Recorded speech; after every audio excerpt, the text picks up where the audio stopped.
नमस्कार। मैं हरिदत्त एग्जामपुर परिवार में अपने प्यारे बच्चों का स्वागत करता हूं। प्यारे बच्चों, जैसा कि आप जान रहे थे कि पिछली क्लास में हम लोगों ने देखा था अलाउद्दीन खिलजी का सत्ता पर स्थापना, उसके खिलाफ होने वाला विद्रोह और उसके शासनकाल में होने वाले मंगोल आक्रमण के बारे में चर्चा कर रहे थे। लेकिन दुर्भाग्यपूर्ण तरीके से मंगोल आक्रमण पूरा नहीं हो पाया। आइए जरा सा पहले मंगोल आक्रमण के बारे में चर्चा हम लोग करेंगे, फिर इसके बाद अलाउद्दीन खिलजी के उत्तर भारत अभियान और इसके बाद अलाउद्दीन खिलजी के दक्षिण भारत अभियान की चर्चा मैं आपसे करूंगा। तो आइए कल की क्लास को थोड़ा सा आगे बढ़ाते हैं। मैंने आपसे बार बार कहा था कि इस क्लास से खास तौर से यूपीएससी और स्टेट कमीशन में अलाउद्दीन खिलजी के शासनकाल में होने वाले मंगोल आक्रमण के बारे में चर्चा आपसे कई बार पूछा गया। तो आइए जरा इसी बात की हम लोग चर्चा करते हैं और देखते हैं। शायद मुझे जो याद है कि शायद 2 आक्रमण की चर्चा मैं आपसे कर चुका था।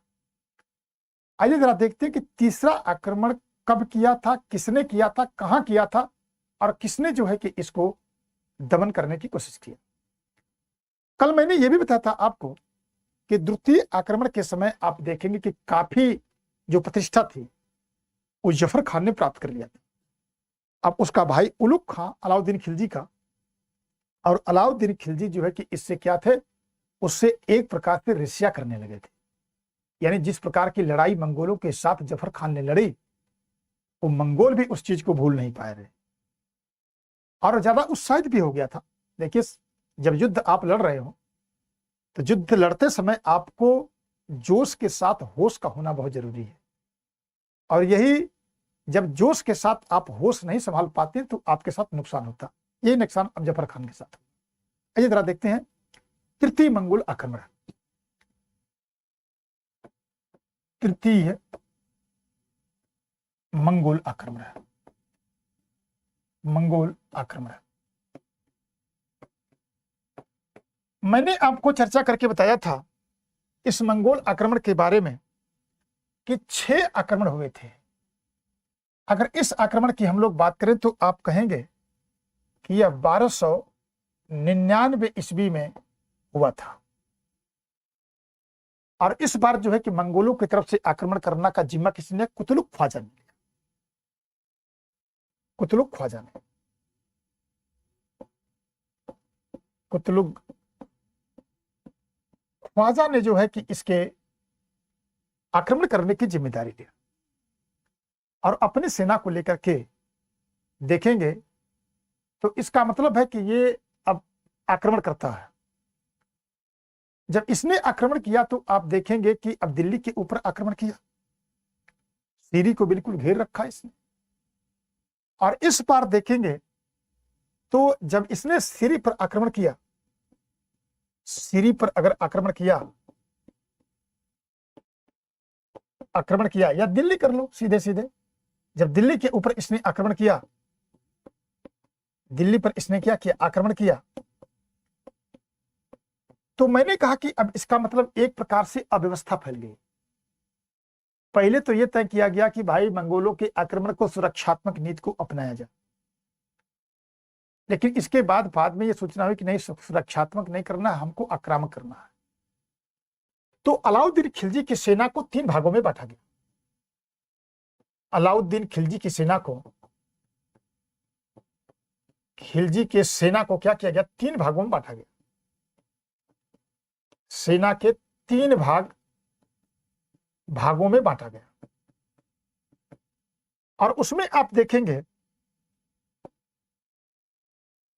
कि दायां पक्ष, दायां भाग, केंद्रीय भाग और इसके बाद बायां भाग। तो मैंने कहा कि 3 भागों में इनकी सेना को बांटा गया। दाएं भाग का जो नेतृत्व है उसमें जफर खान कर रहा था, जफर खान। केंद्रीय भाग का अलाउद्दीन खिलजी कर रहा था, अलाउद्दीन खिलजी कर रहा था। और बाएं का भाग उलुग खां कर रहा था, जो उसका भाई था। इसके बाद मंगोलों के साथ इस प्रकार से लड़ा गया कि मंगोल बिल्कुल हैरान और परेशान थे। और मैंने कहा कि इसी में ज्यादा जोश दिखा गए जफर खान। मंगोलों का पीछा करते हुए 16 किलोमीटर 16 मील तक आगे चले गए। और इसके बाद यह जानते हुए उलुग खां कि इस समय उसका साथी खतरे में है, इसने कोई उपाय नहीं किया। जब इसने कोई उपाय नहीं किया तो इसका मतलब ये है कि अब ये फंस गए। और इसके बाद आप देखेंगे कि मंगोलों की तरफ से जफर खान की घेर करके इसकी हत्या कर दी गई। और इसीलिए इसके ऊपर आरोप बरनी खूब आरोप लगाता है और कहता है कि ये दोनों भाई जानते थे कि उसका साथी खतरे में है, जानबूझ के भी इसके साथ जो है कि इसको सहायता नहीं पहुंचाई गई। और एक समय ऐसा आया कि जफर खान मारा गया। और इसी कारण है कि अलाउद्दीन खिलजी के ऊपर आरोप लग रहा था कि इसने जफर खान की हत्या करवाई मंगोलों के द्वारा। तो मैंने आपको बताया कि इसको क्या किया गया कि जफर खान मंगोलों का पीछा करता हुआ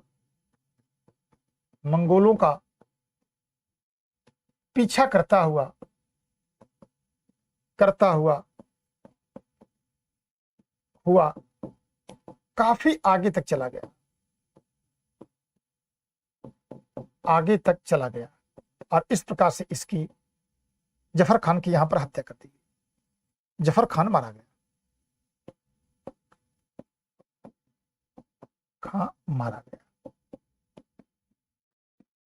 तो आपने क्या देखा कि मंगोलों का तीसरा आक्रमण इस प्रकार से हुआ। तो जरा यहां तक देखिए कि यहां तक बात अगर समझ में आ गई हो तो फिर मैं आपको आगे लेके चलूं। वैसे आपको समझ में आ गया होगा, जो बच्चे थोड़ा लेट जुड़े होंगे। मैं बता दूं कि मंगोलों का तृतीय जो आक्रमण है 1299 में कुतलुग ख्वाजा ने किया था और दिल्ली के ऊपर इसने आक्रमण किया। मैंने कहा कि अलाउद्दीन खिलजी की सेना को 3 भागों में बांटा गया।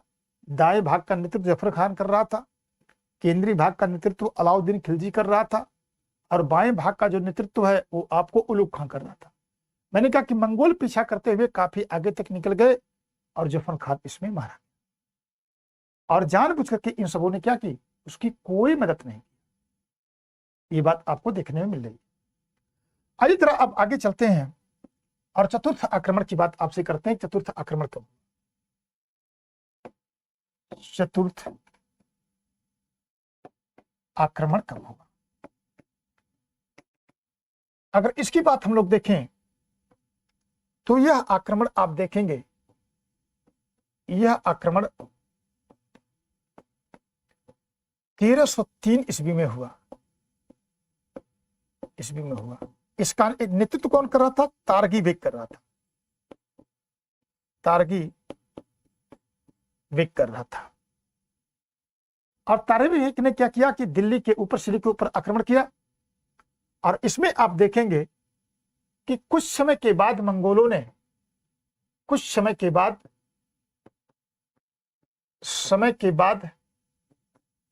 ने स्वयं चले गए, यानी इनको भगाने की आवश्यकता नहीं हुई।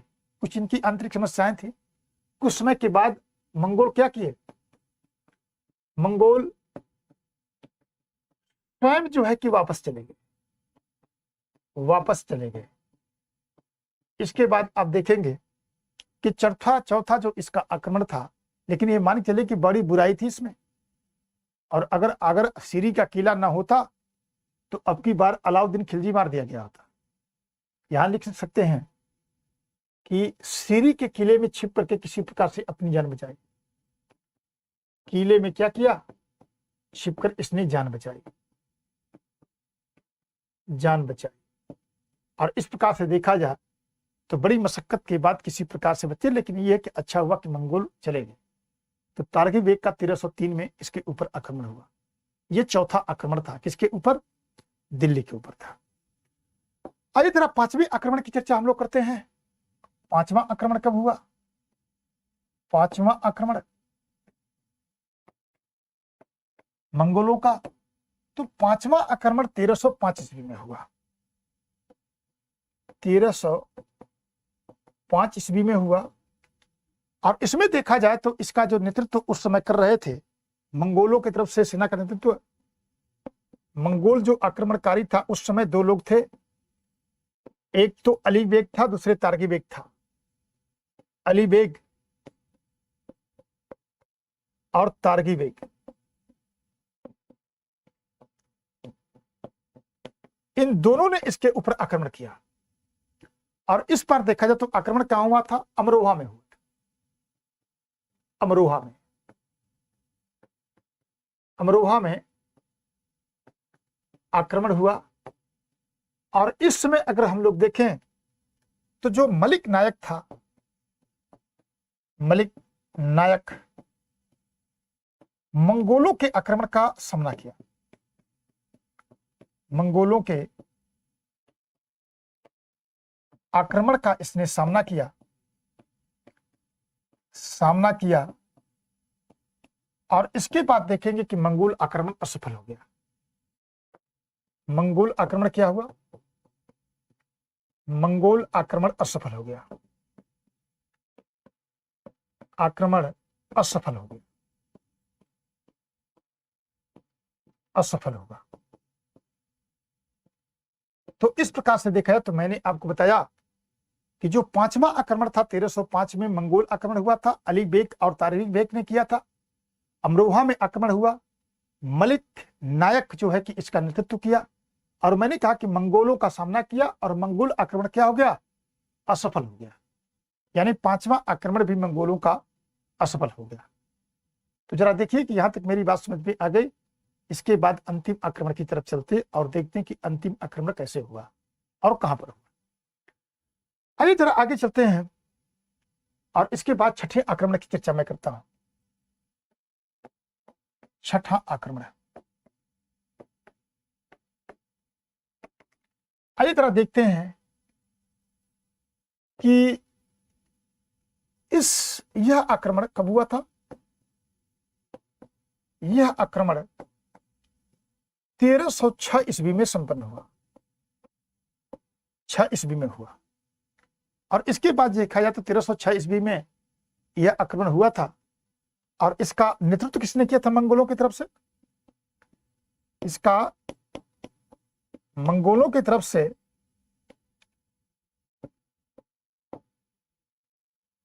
कुबत और इकबाल ने किया था। इकबाल मंद ने किया था। तो कुबत और इकबाल मंद ने किया था, आक्रमण किया था। और इस आक्रमण का सामना किसने किया था? आक्रमण का सामना मलिक काफूर ने किया था। मलिक काफूर ने किया था। और मंगोल इसमें मलिक काफूर ने किया था कहां? नागौर के पास।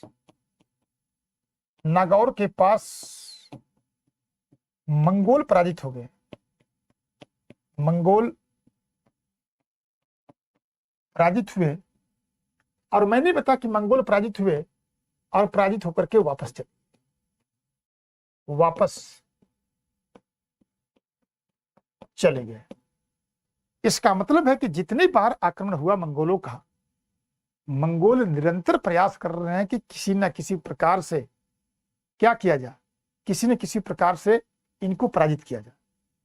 लेकिन एक भी दाल नहीं गलने पाई मंगोलों की भारत में। किसने विरोध किया? अलाउद्दीन खिलजी ने। तो मेरा ख्याल है कि अब जाकर के आपको अगर किसी प्रकार का कोई सवाल अगर मंगोलों से आता है तो आप शायद अब इसको बताने में बिल्कुल सफल रहेंगे। अगर आपके मन में कोई सवाल होगा तो आप लोग हमसे जरूर पूछेंगे, ऑफलाइन कमेंट कर दीजिएगा। लेकिन ये है कि एक बार सेशन को शेयर करें। अगर आपको इतनी गहराई में जाकर कोई टीचर पढ़ाता है, कोई संस्थान इस प्रकार की कंटेंट आपको देने की कोशिश करता है, तो ये आपकी नैतिक जिम्मेदारी बनती है कि कम से कम अधिक से अधिक लोगों के पास पहुंचाया जाए, ताकि संस्थान का नाम रोशन हो और इसके बाद टीचर से लोग परिचित हों कि भाई एक टीचर ऐसे भी पढ़ाता है। तो जरा मेरा आप लोगों से रिक्वेस्ट है कि आप लोग इसको अधिक से अधिक शेयर करें, अधिक से अधिक बच्चे इसमें जुड़ें।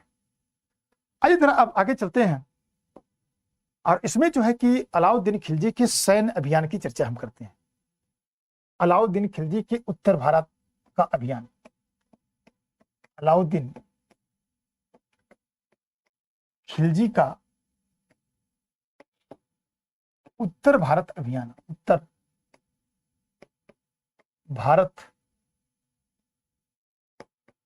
अभियान। आइए थोड़ा आगे चलते हैं और देखते हैं कि अलाउद्दीन खिलजी ने कब और कहां आक्रमण किया, उसका नेतृत्व किसने किया और किसको पराजित करके दिल्ली सल्तनत के साम्राज्य को अपने साम्राज्य में शामिल किया। पहला हम आक्रमण की बात करते हैं और वो आक्रमण है गुजरात अभियान। गुजरात अभियान।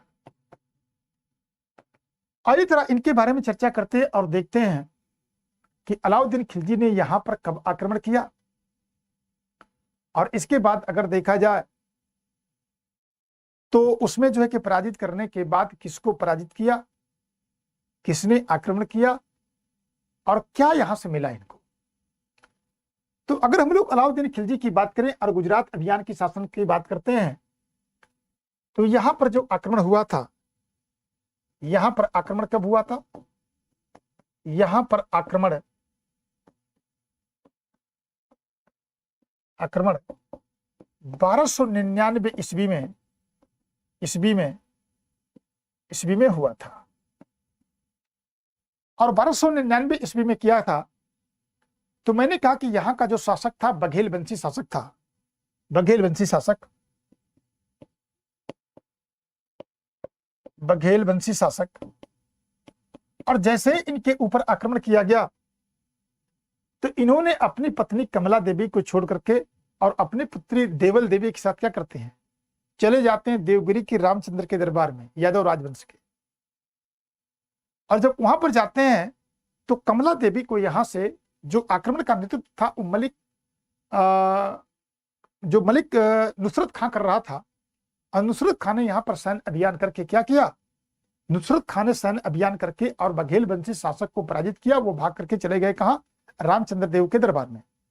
उनकी पत्नी कमला देवी को प्राप्त करता है और कमला देवी को प्राप्त करने के बाद ला करके अलाउद्दीन खिलजी को दे दिया। और अलाउद्दीन खिलजी क्या करता है, उसको अपनी प्रधान पटरानी के रूप में बना देता है और यहीं से 1000 रुपया, 1000 दिनार निकालता है और एक व्यक्ति को खरीदता है जिसको हम मलिक दिनारी के नाम से जानते हैं, इसी को 1000 दिनारी के नाम से भी जानते हैं। तो इस प्रकार से एक नया उनको मिल गया सेनानायक जिसको हम मलिक काफूर या मलिक दिनारी के नाम से या 1000 दिनारी के नाम से जानते हैं। तो मैंने कहा कि बघेल वंशी शासक क्या हो गया, पराजित हुआ,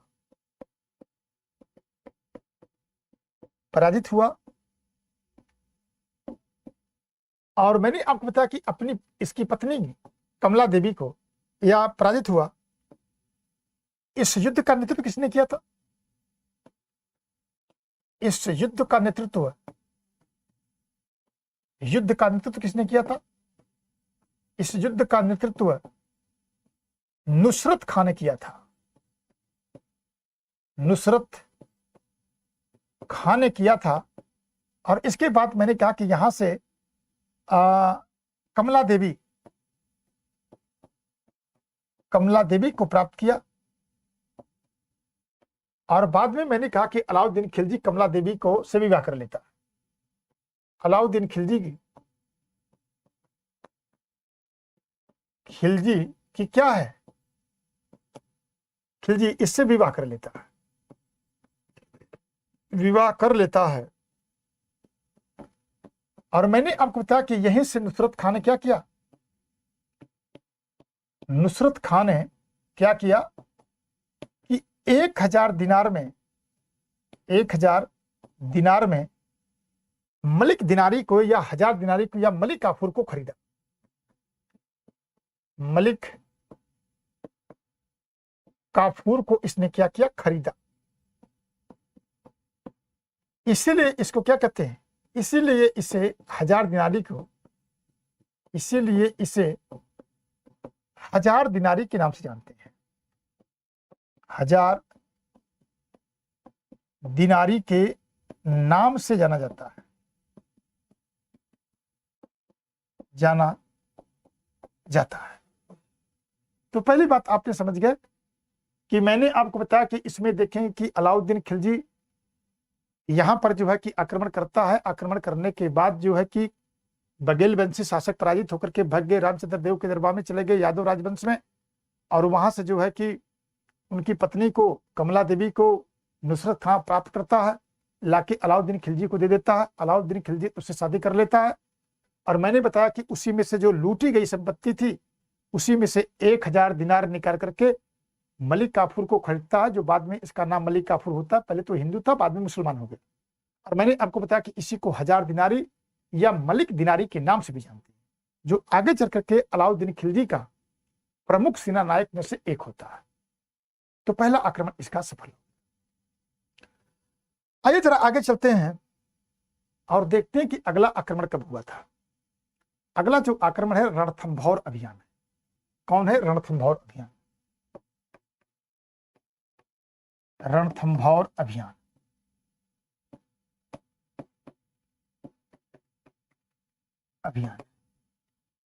अगर यहां देखा जाए तो यहां पर आक्रमण कब इसने किया था? आक्रमण 1301 ईस्वी में किया गया था। 1301 ईस्वी में किया गया था। अगर यहां के शासक की बात हम लोग करें और देखने की कोशिश करें कि कौन था, तो आप कहेंगे कि यहां का आक्रमण जो शासक था, यहां का शासक हम्मीर देव था। हम्मीर देव था। और मैंने कहा कि यहां पर जब आक्रमण करते हैं हम्मीर देव के ऊपर, तो यहां पर अलाउद्दीन खिलजी की तरफ से युद्ध का नेतृत्व किसने किया था? अलाउद्दीन खिलजी की ओर से अगर देखा जाए तो यहां पर जो युद्ध का नेतृत्व था वो उलुग खां और नुसरत खां ने किया था। नुसरत खां और उलुग खां ने किया था। उलुग खां ने किया था। मैंने आपको बताया कि चूंकि किला यहां का बड़ा मजबूत था, लेकिन उसमें देखते हैं कि इस संघर्ष में नुसरत खां मार दिए गए।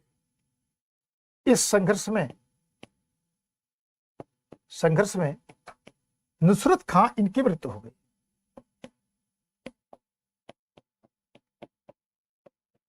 अब माजरा यह था कि जब नुसरत खां इसमें मारे गए, तो नुसरत खां के मारे जाने के बाद हम्मीर देव का एक मंत्री था जिसका नाम था रणमल। हम्मीर देव का एक मंत्री था, मंत्री जो कि वार्ता करने के लिए भेजता है, जिसका नाम था रणमल। रणमल नाम था। यह आकर के अलाउद्दीन खिलजी से मिल गया। अलाउद्दीन खिलजी से क्या हो गया?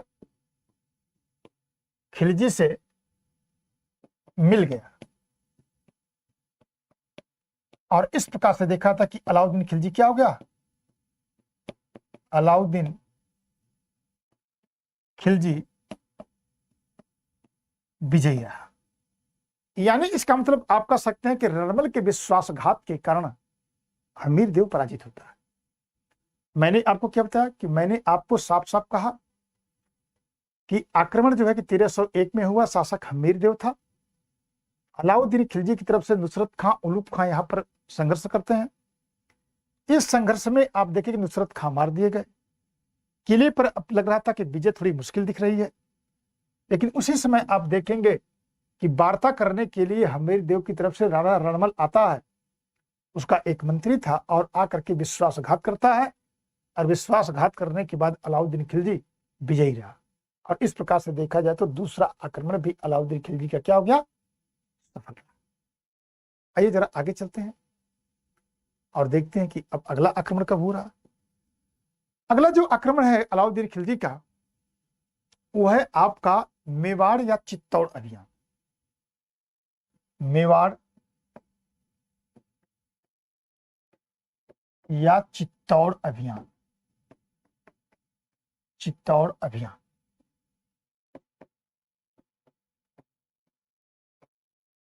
आइए जरा देखते हैं कि इसमें क्या हुआ, ये कब हुआ था। इसके बारे में अगर देखा जाए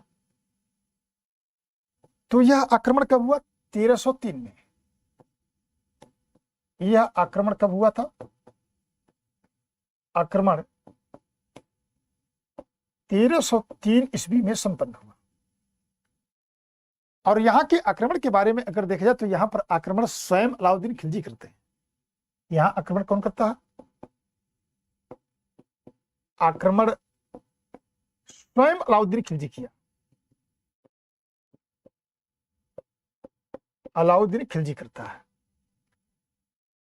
और मैंने आपको बताया कि चूंकि मेवाड़ जो है कि एक प्रमुख रियासत के रूप में था, और यहां के शासक कौन थे? यहां के शासक आप देखेंगे, शासक रतन सेन थे।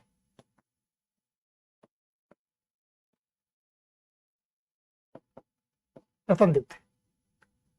और मैंने आपको बताया कि अगर देखा जाए तो जब यहां पर आक्रमण करते हैं और आक्रमण करने के बाद ये क्या करते हैं? पराजित जाते हैं। और यहां के पराजय के बारे में अलग अलग सबकी विचारधाराएं हैं।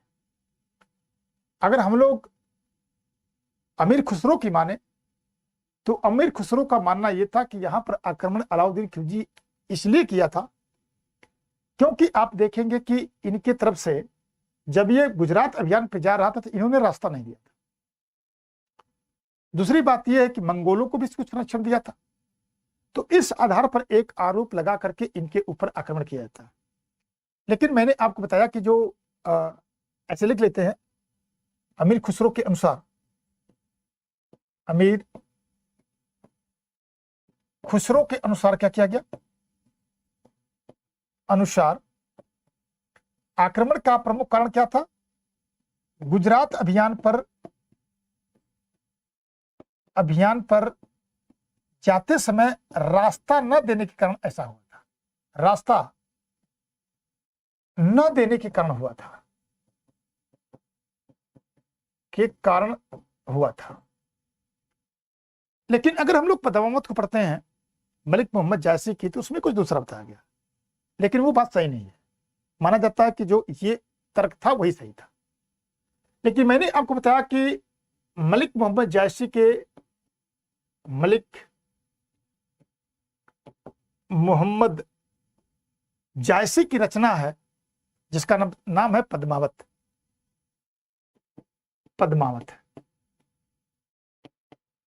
और उसमें माना गया कि ये पद्मावती थी वो काफी खूबसूरत थी, और इसी वजह से अलाउद्दीन खिलजी ने इनके ऊपर आक्रमण किया। बाद में रानी ने जौहर व्रत का पालन कर लिया, राजा गिरफ्तार हो गए। और राजा के गिरफ्तार होने के बाद क्या करते हैं? राजा के गिरफ्तार होने के बाद गोरा और बादल दो उनके क्या थे? सामंत थे, जिनके सहयोग से छुड़ाया गया। तो मैंने कहा कि पद्मावत में क्या है? इसके सुंदरता के बारे में, सुंदरता को कारण माना गया। और मैंने बताया कि इसके अनुसार आप कहेंगे गोरा और बादल जो इनके सामंत थे, गोरा और बादल के माध्यम से क्या किया गया? राजा को छुड़ाया गया।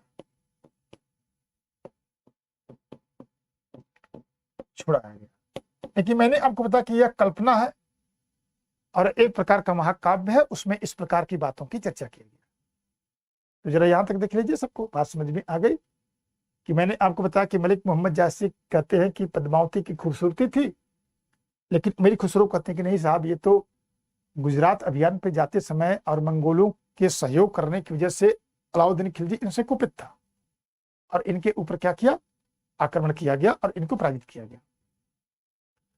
आइए जरा आगे चलते हैं और अगला आक्रमण देखते हैं, मालवा अभियान। ठीक है, मालवा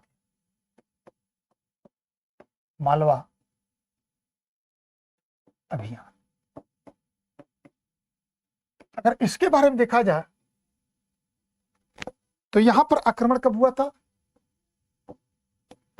यहां जो आक्रमण था वो 1305 में हुआ।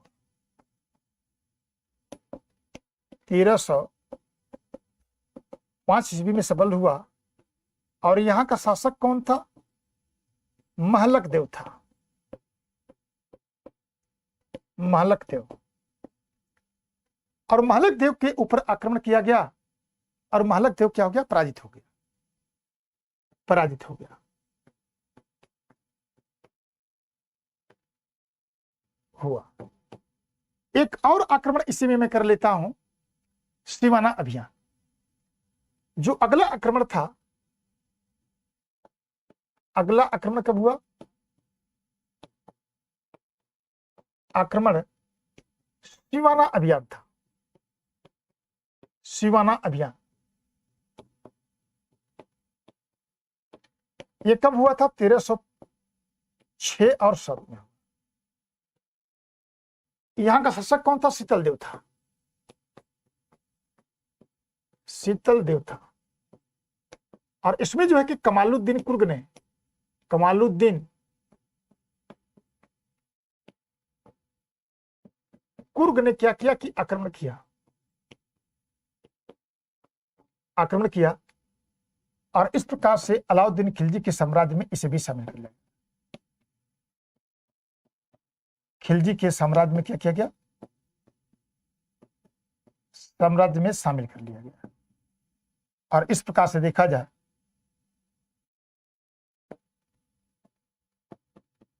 शामिल किया गया। और इस प्रकार से यहां पर भी आक्रमण सफल रहा। किसका? अलाउद्दीन खिलजी का। तो मैंने आपको बताया कि इसमें मालवा और इसके बाद सिवाना दोनों अभियान की चर्चा मैं कर चुका हूं। आइए जरा आगे चलते हैं और देखते हैं कि अब कौन सा आक्रमण बच रहा है। और अगला जो आक्रमण है वो नागौर अभियान है। और देखते हैं कि यहां पर इसने आक्रमण कब किया था। अगला है नागौर अभियान। नागौर अभियान आइए जरा देखते हैं कि इस पे क्या हुआ। अगर हम लोग इसकी बात करें तो यह आक्रमण कब हुआ था? यह आक्रमण 1311 ईस्वी में हुआ था। और यहां का शासक कौन था? यहां का शासक कान्हड़ देव था। कान्हड़ देव था। तो मैंने कहा कि नागौर अभियान जो है वो 1311 ईस्वी में यहां का शासक कान्हड़ देव था। लेकिन अलाउद्दीन खिलजी ने अपनी एक दासी और उसके पुत्र यानी गुलबहित और मलिक शाहीन को इसने भेजा था। मैंने कहा कि यहां अभियान करने के लिए किसको भेजा?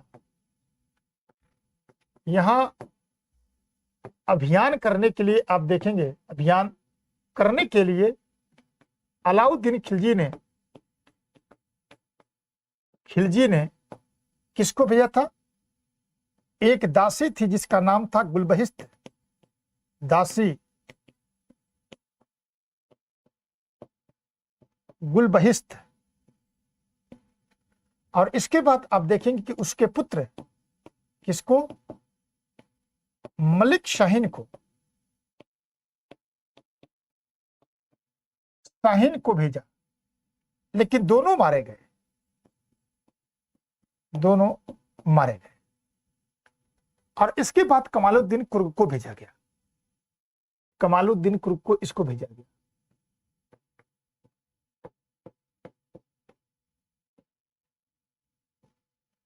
कुर्ग को भेजा गया। और इसमें जो है कि कान्हड़ देव क्या हो गया? पराजित हो गया। देव पराजित हो गया, पराजित हुआ।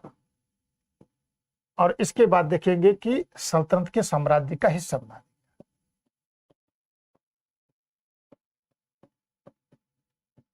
साम्राज्य का हिस्सा बना लिया गया। यानी मैंने आपको बताया कि अलाउद्दीन खिलजी अनेक राज्यों के ऊपर उत्तर भारत में आक्रमण किया। और अनेक राज्यों के ऊपर आक्रमण करके उसने उस साम्राज्य को जीता और जीत करके दिल्ली साम्राज्य का हिस्सा बनाया। तो मैंने कहा कि अगला जो ये जो आक्रमण था नागौर था 1311 में कान्हड़ देव के खिलाफ था। पहले शुरुआत में हो सकता सवाल आपसे पूछे कि किस अभियान में अलाउद्दीन खिलजी ने अपने दासी और उसके पुत्र को भेजा था। दासी का क्या नाम था? गुलबहिस्त था। उसके पुत्र का नाम था मलिक शाहीन। दोनों ने जो है कि आक्रमण किया, लेकिन दोनों मारे गए। फिर कमालुद्दीन कुर्ग या गुर्ग एक ही बात है, आक्रमण करके उन्होंने पराजित किया और इसके बाद दिल्ली सल्तनत के साम्राज्य का हिस्सा बना लिया। मेरा ख्याल है कि यहां तक समझ में आपको बात आ गई। आइए जरा आगे चलते हैं और अलाउद्दीन खिलजी के दक्षिण अभियान की चर्चा करते हैं। अलाउद्दीन खिलजी का दक्षिण भारत अभियान, दक्षिण भारत अभियान। अब स्वाभाविक सी चीज है कि आप ये कह सकते हैं कि इसके पीछे उद्देश्य क्या था। अगर हम लोग उद्देश्य की बात करें, कि क्या उद्देश्य था, तो आप कह सकते हैं कि कई उद्देश्य था। पहला उद्देश्य तो यह था कि मंगोलों के निरंतर आक्रमण के बाद आप देख रहे हैं कि क्या है, मंगोलों के निरंतर आक्रमण के बाद राजकोष क्या था, राजकोष रिक्त हो रहा था।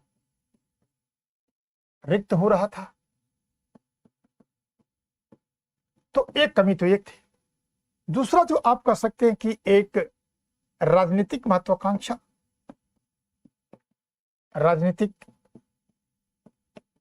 महत्वाकांक्षा की बात आती है।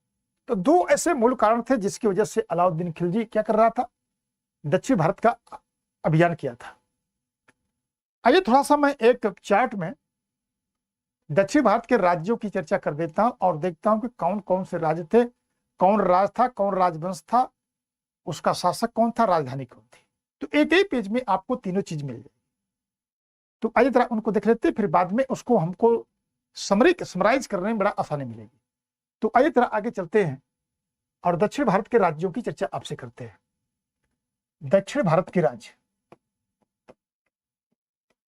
भारत के जो राज्य हैं उनकी हम स्थिति को देखते हैं। पहला कौन है, पहले में कर लीजिए राज्य, दूसरा कर लीजिए राजवंश, ठीक है, राज्य हो गया, राजवंश हो गया। इसके बाद कर लीजिए आप शासक, ठीक है, और मेरा ख्याल है चौथा कर लीजिए इसकी राजधानी। यही चार होना चाहिए, राजधानी। तो पहला राज्य कौन था, देवगिरी था,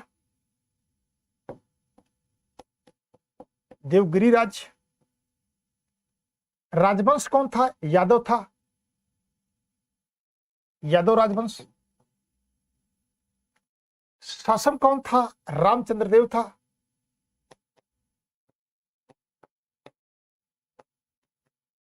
राजधानी कौन सी, देवगिरी थी।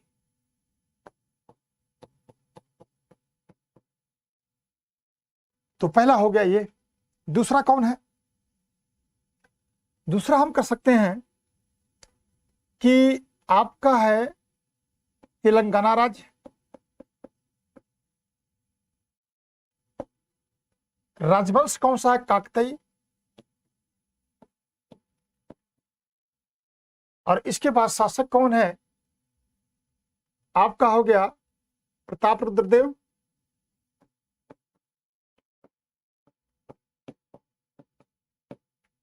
और अगर राजधानी देखा जाए तो वारंगल है, वारंगल है। तीसरा कौन है, तीसरा है होयसल राज्य। राजवंश कौन है, होयसल।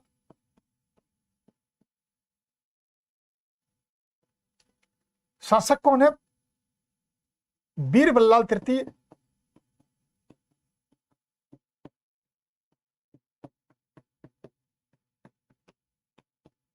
और राजधानी कहाँ है, द्वार समुद्र।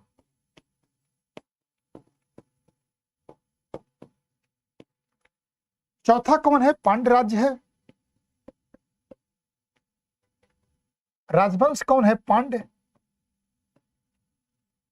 शासक कौन है, वीरपांड। और इसके बाद आप देखेंगे राजधानी कौन सा है, मदुरा है। तो इस प्रकार से आप लोग एक चार्ट में आप लोग बना लेंगे। अगर मान लीजिए कि कभी कभी आपको राजवंश को मिलाने के लिए और एक दूसरे से इस प्रकार की बातें पूछता है। तो पहला है देवगिरी यादव राजवंश, रामचंद्र देव, देवगिरी इसकी राजधानी है। तेलंगाना काकतीय राजवंश, प्रताप रुद्र देव, वारंगल राजधानी है। होयसल राजवंश भी है, बीरबल्लाल तृतीय शासक है, द्वार समुद्र में राजधानी है। पांड राजवंश है, वीर पांड शासक है, मदुरा इसकी राजधानी है। आइए जरा देखते हैं अगले पॉइंट में हम लोग सबसे पहले यादव राजवंश को, यानी देवगिरी अभियान। देवगिरी अभियान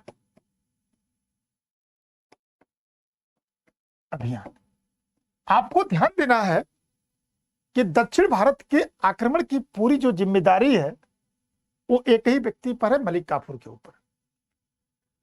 मैंने आपको बताया कि यहां का शासक कौन है, शासक है रामचंद्र देव। शासक कौन है, रामचंद्र देव है, रामचंद्र देव है। और आपने देखा था कि अलाउद्दीन खिलजी ने 1296 ईस्वी में किसके शासनकाल में, जलालुद्दीन खिलजी के शासनकाल में इनके ऊपर आक्रमण करता है।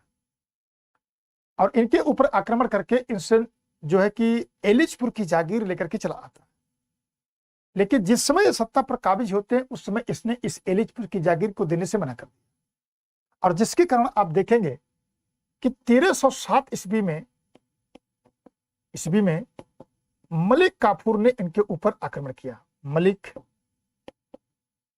काफूर ने क्या किया, इनके ऊपर आक्रमण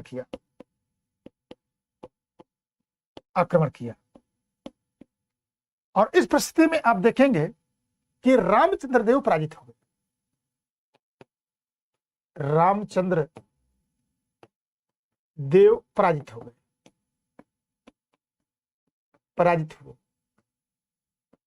और इनको दिल्ली लाया गया। दिल्ली में इनका भव्य स्वागत किया गया। स्वागत किया अलाउद्दीन खिलजी ने। और इसमें आप देखेंगे कि इनको 1 लाख स्वर्ण मुद्रा दान दी गई। 1 लाख स्वर्ण मुद्रा राय राहा की उपाधि और इसके बाद नौसारी की जागीर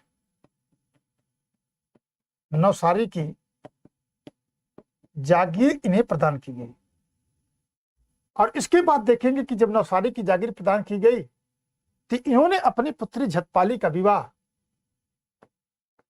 अपनी पुत्री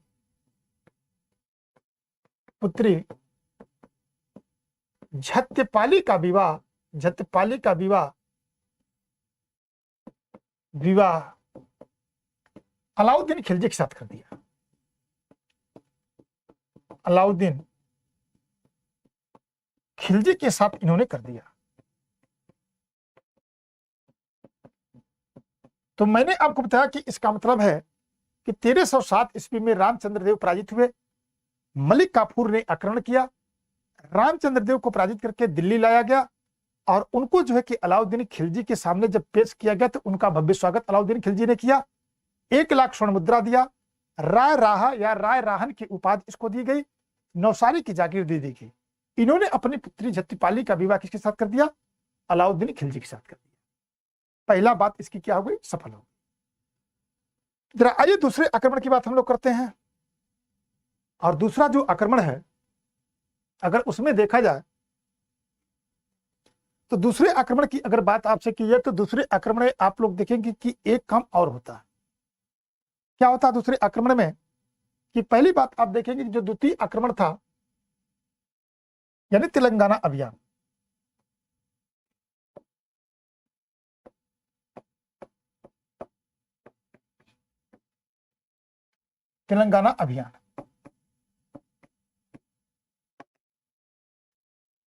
इसमें आक्रमण की बात अगर करें हम लोग, आक्रमण तो यहां आक्रमण आप देखेंगे 1308 ईस्वी में हुआ।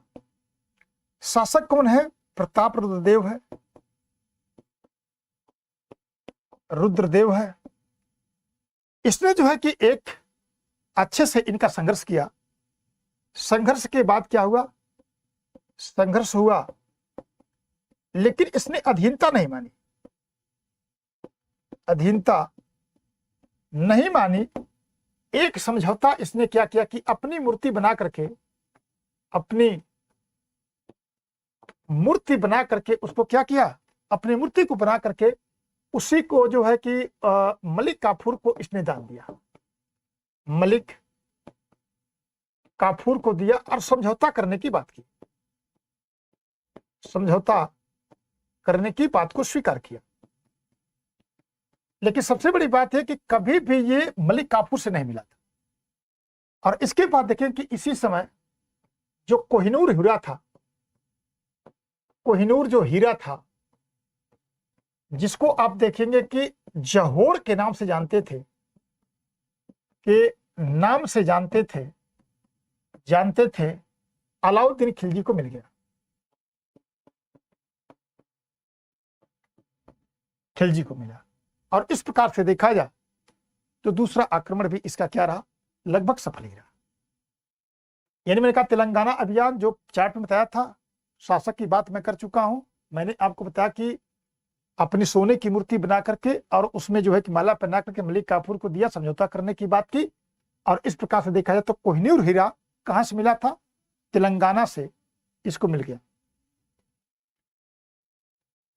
इसके बाद अगर देखा जाए तो तीसरे आक्रमण की बात करते हैं, होयसल राज्य।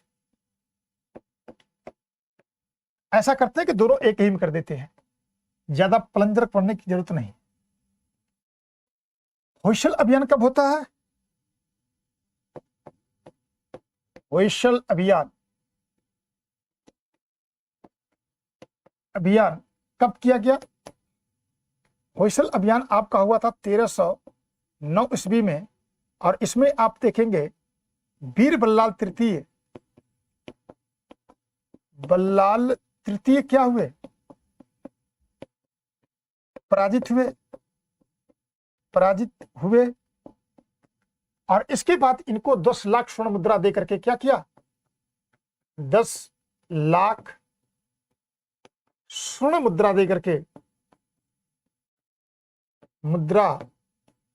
करके अधीनता को स्वीकार करवा लिया।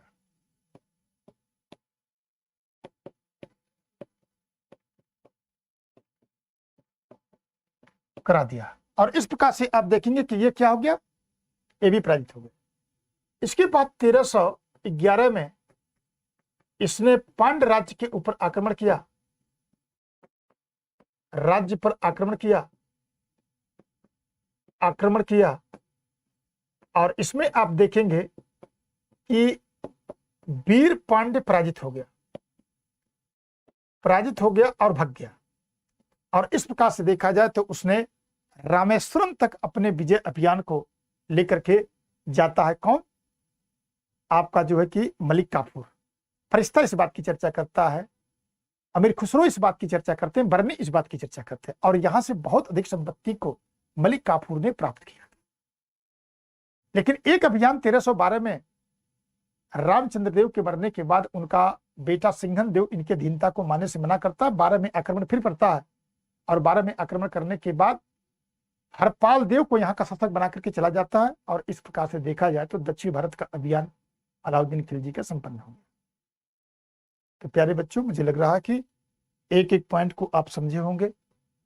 और इसके बाद जो है कि अब यहीं से आपके सवाल पूछे जाते हैं। तो मेरा ख्याल है कि अब सारी बातें आप समझ गए होंगे। तो आज मेरा ख्याल है कि अब आज क्लास यहीं तक रहेगी। फिर इसके बाद किसी नए टॉपिक के साथ हम लोग मिलेंगे। तब तक आप लोगों का बहुत बहुत धन्यवाद। नमस्कार।